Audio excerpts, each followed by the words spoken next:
Halo everyone, welcome to Miss Wali Channel. Teman-teman, bagaimana kabarnya? Semoga teman-teman semuanya selalu diberikan kesehatan sehingga semangat untuk mempersiapkan diri untuk mengikuti pretest PPG di tahap 2 ini ya teman-teman.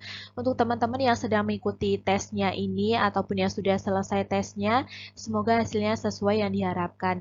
Dan untuk teman-teman yang belum mengikuti tesnya, yang mendapatkan sesi berikutnya, semoga teman-teman semuanya dapat mengerjakannya dengan mudah nantinya ya teman-teman. Nah, dalam video kali ini untuk mengetes kembali pemahaman teman-teman tentang materi yang sudah teman-teman pelajari sebelumnya, kita akan membahas soal-soal pretest PPG khususnya adalah profesional bahasa Inggris ya teman-teman. Langsung saja kita simak pembahasannya. Soal yang pertama, combine the two following sentences into one sentence. Nah, di sini kita diinstruksikan untuk menggabungkan dua kalimat menjadi satu ya, teman-teman. Nah, di situ kalimatnya adalah Istanbul, formerly known as Constantinople, is the largest city in Turkey. Mike wants to spend holiday in Istanbul. Nah, teman-teman di sini merupakan soal in which, at which, of which, to which sesuai dengan kisi-kisi yang ada di website Kemdikbud ya teman-teman. Semoga teman-teman semuanya masih ingat kegunaan in. Nah, teman-teman sebenarnya penggunaan in which dan at which ini hampir mirip ya teman-teman. Penggunaannya hampir sama dengan preposition yang kita kenal sebelumnya, yang biasa kita kenal. Nah, untuk mengingatkan kembali teman-teman agar tidak lupa, untuk in biasanya digunakan untuk area yang lebih luas. Misalnya adalah untuk benua atau negara in Europe, in Asia, in Australia, in Indonesia, dan sebagainya. Kemudian in juga digunakan untuk menjelaskan kota atau bagian dari kota, misalnya adalah in Jakarta, in Paris, in London, dan sebagainya. Kemudian juga digunakan untuk menjelaskan area luar, misalnya in the garden, in the park, in the street, dan sebagainya. Kemudian juga bisa digunakan untuk menjelaskan tentang ruangan ya teman-teman.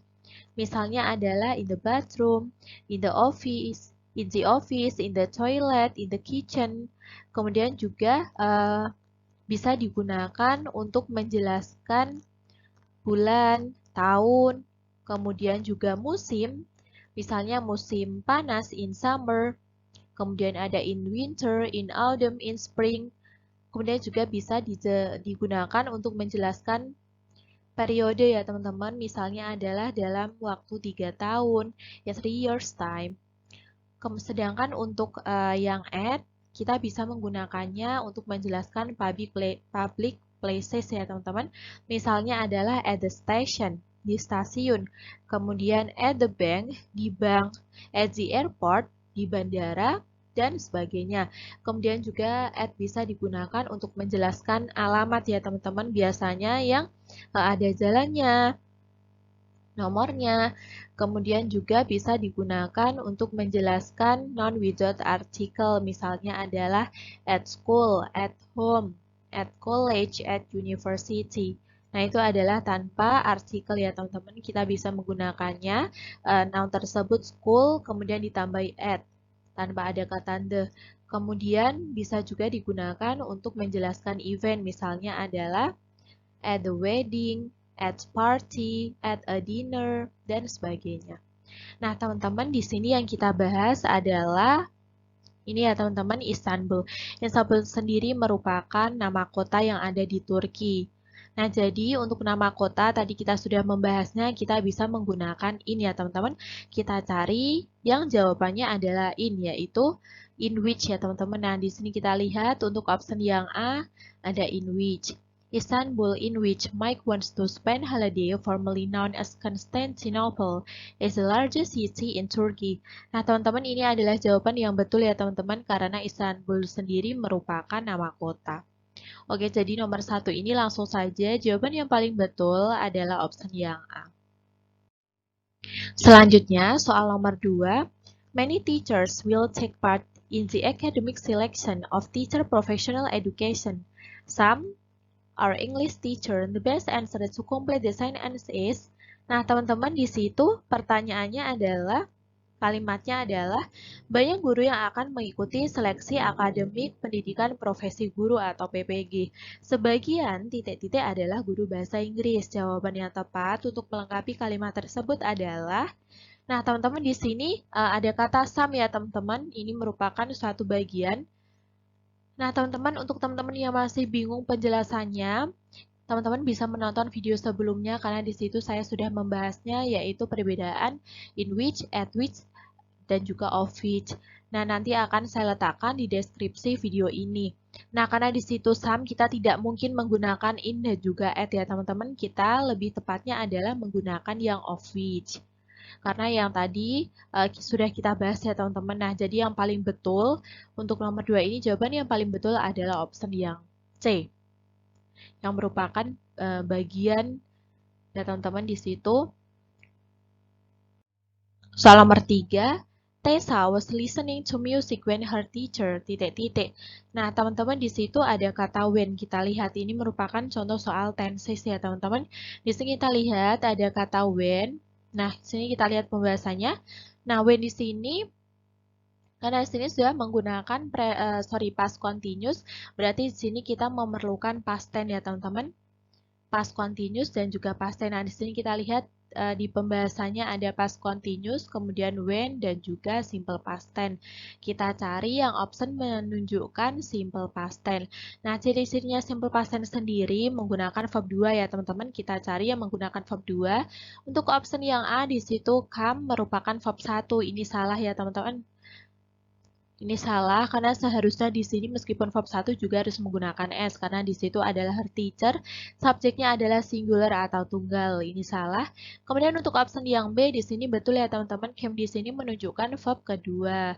Untuk option yang C, coming di sini menunjukkan verb ing, berarti ini salah. Kemudian untuk option yang D di sini menunjukkan rumus past perfect ya teman-teman.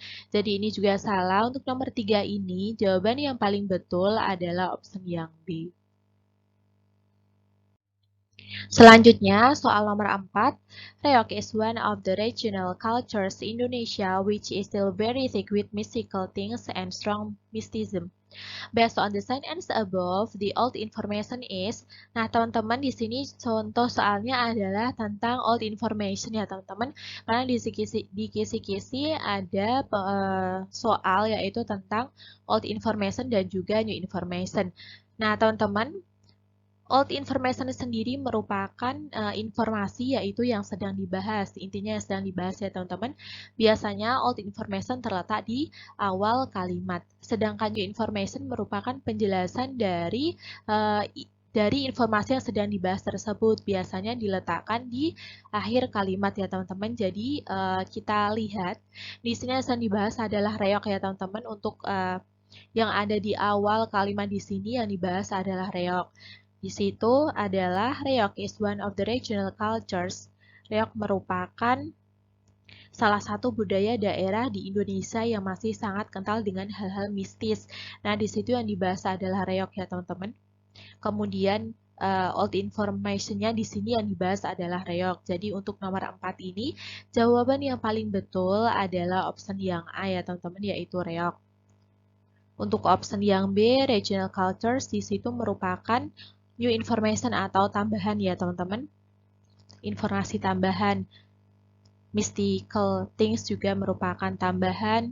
Kemudian strong mysticism juga merupakan new information, yaitu tambahan dari old information tersebut. Penjelasannya yang lebih jelas gitu ya teman-teman.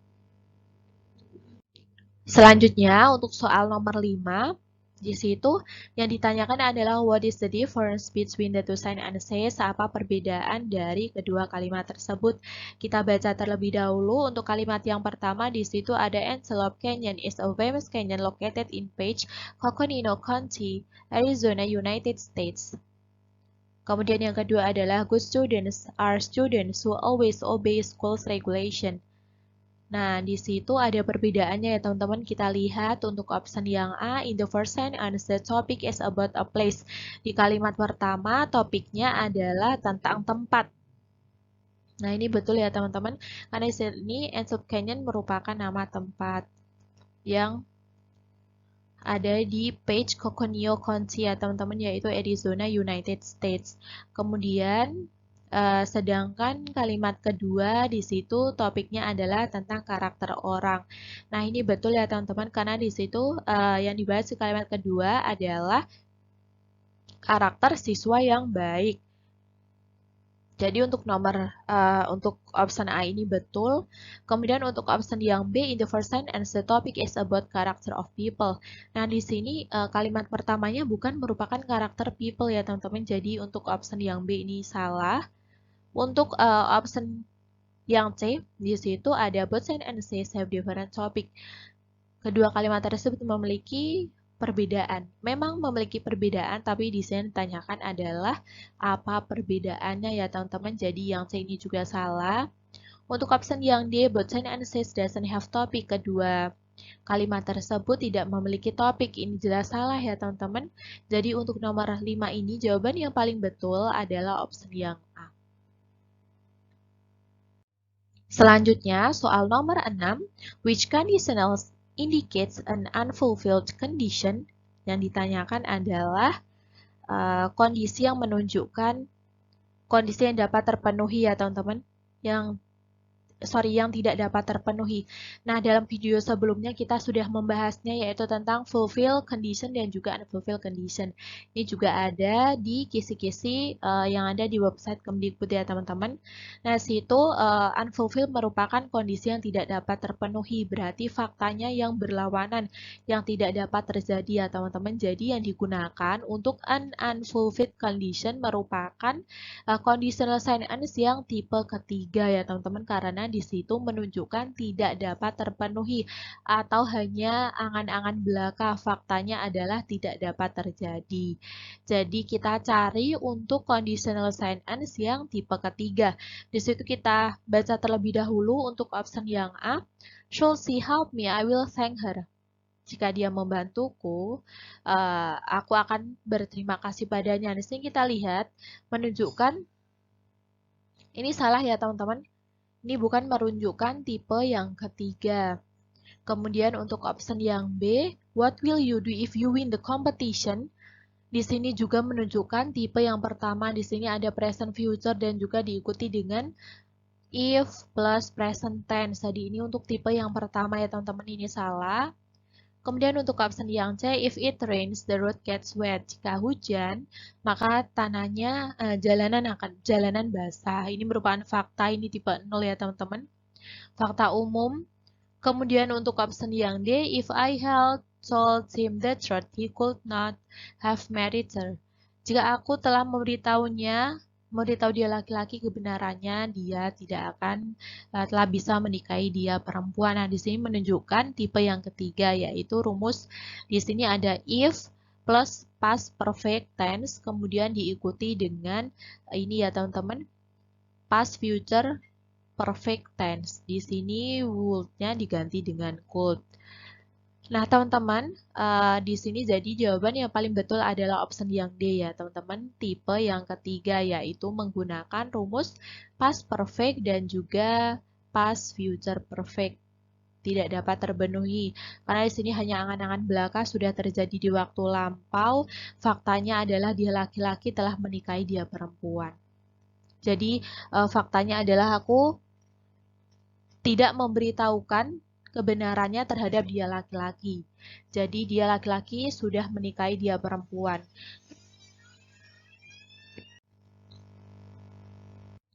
Selanjutnya, soal nomor 7. Had I known the problem, I would not have blamed him. Which condition indicates an unfulfilled condition based on the sentence above? Nah, teman-teman, di sini merupakan kondisi yang tidak dapat terpenuhi ya, teman-teman. Di situ kita lihat kalimatnya menggunakan kalimat past perfect dan juga past future perfect, yaitu bukan menggunakan if tetapi omitting if ya, teman-teman. If-nya dihilangkan, diganti had-nya ada di depan. Jadi kita temukan faktanya dari kalimat tersebut.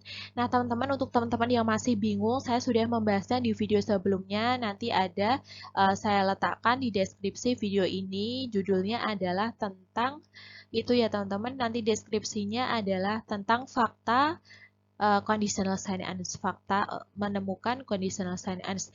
Nah, jadi teman-teman, untuk conditional sentence yang tipe ketiga, faktanya adalah simple past tense yang berlawanan. Jika kalimatnya positif, maka faktanya adalah negatif. Jika kalimatnya negatif, maka faktanya adalah positif. Langsung saja kita cari untuk fakta yang menunjukkan simple past tense opposite. Kita lihat di situ ada had I known the problem. Jika aku telah tahu masalahnya, berarti di sini faktanya adalah negatif ya teman-teman, karena di situ kalimatnya positif. Kita cari yang menunjukkan past tense negatif. Nah, di sini kita coret terlebih dahulu yang menggunakan positif ya teman-teman. Ini salah untuk option yang A, karena yang kita cari adalah yang negatif. Kemudian untuk yang D ini juga salah ya teman-teman, karena ini positif. Untuk option yang B kita lihat di situ I don't know, ini merupakan rumus present tense. Ini jelas salah karena faktanya adalah menggunakan yang past tense ya teman-teman. Jadi untuk nomor 7 ini langsung saja jawaban yang paling betul adalah option yang C. Kita cek terlebih dahulu. Di situ I didn't know the problem. Aku tidak tahu masalahnya. Jadi, nah di sini untuk kalimat yang kedua di sini ada I would not, negatif, jadi faktanya adalah positif. Jadi sudah betul untuk nomor 7 ini, jawaban yang paling betul adalah option yang C ya teman-teman. Selanjutnya soal nomor 8, if I met Shawn Mendes, she with him. Nah, di sini kita lihat, di sini juga ada di kisi-kisi yang ada di website Kemdikbud. Kita lihat di sini adalah conditional sentence tipe yang kedua, karena di sini ada met. Nah, untuk conditional sentence tipe yang kedua, kita lihat pembahasannya teman-teman di sini menggunakan simple past tense. Di situ met sudah simple past tense, berarti tugas kita adalah mencari yang rumusnya adalah past future tense. Kita cari ya teman-teman past future tense. Past future tense sendiri rumusnya kita lihat di sini menggunakan subject plus would or could or should, kemudian diikuti verb 1 atau objek. Untuk yang nominal, verb satunya diganti dengan to be, yaitu be, dan juga diikuti dengan complement. Kita lihat ya teman-teman, di situ untuk optionnya yang A ada would, ini sudah betul ya teman-teman. Kemudian yang B di sini ada spend, ini tidak ada would-nya, jadi ini salah. Kemudian untuk option yang C di sini juga ada would-nya, jadi kita lewati terlebih dahulu. Untuk option yang D ini juga salah karena tidak ada would-nya, atau could atau should. Kemudian untuk option yang A kita bahas terlebih dahulu, would spend the whole day. Ini betul ya teman-teman. Kita lihat di sini ada would, kemudian diikuti dengan verb 1 yaitu spend, dan juga objeknya adalah the whole day. Jadi ini betul. Kemudian untuk option yang C ada kata would, kemudian diikuti dengan had, dan juga spend di sini menunjukkan past future perfect. Jadi ini salah ya teman-teman. Ini bukan jawaban yang diminta. Jadi jawaban yang paling betul di nomor 8 ini adalah option yang A. If Ais met Shawn Mendes, she would spend the whole day with him. Jika Ais bertemu Shawn Mendes, dia akan menghabiskan sepanjang hari bersamanya.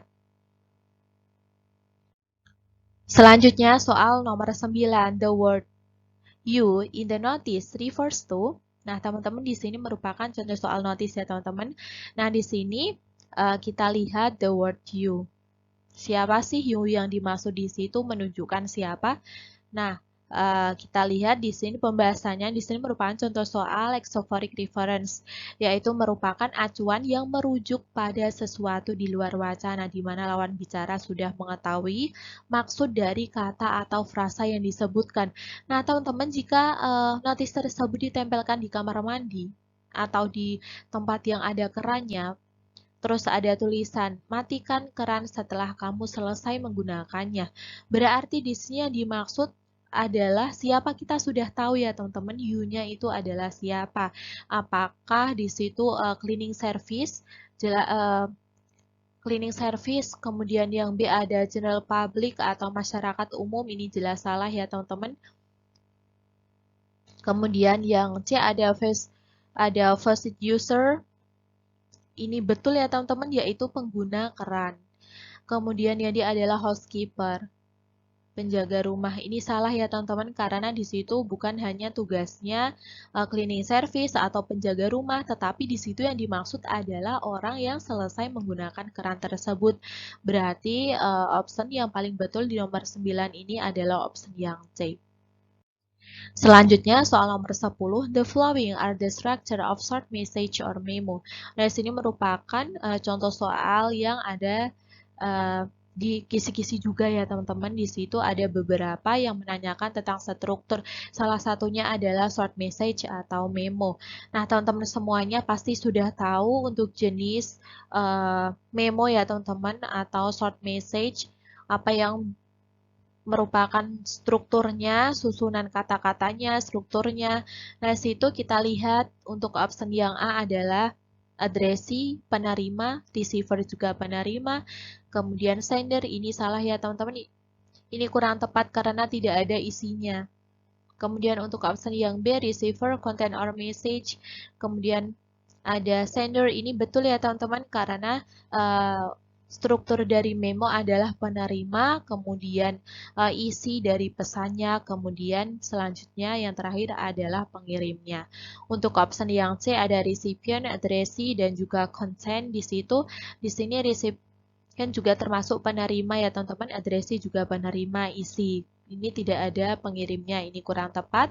Untuk option yang B ada content, message sender, ini tidak ada penerimanya, ini juga salah. Jadi untuk nomor 10 ini jawaban yang paling betul adalah opsi yang B. Oke teman-teman, sekian pembahasan kita kali ini. Semoga video ini bermanfaat untuk teman-teman yang akan mengikuti sesi berikutnya. Semoga apa yang teman-teman usahakan meraih hasil sesuai yang diharapkan. Semoga teman-teman semuanya dapat mengerjakan soal-soalnya dengan mudah, tidak ada kendala server apapun, dapat berjalan dengan lancar. Terima kasih sudah menonton video ini. Semoga teman-teman semuanya lulus dalam mengikuti pretest BPG sampai dengan mendapatkan sertifikat. Thank you for watching. See you for the next video. Jika video ini bermanfaat, yuk like, subscribe, dan juga share ke teman-teman. Bye!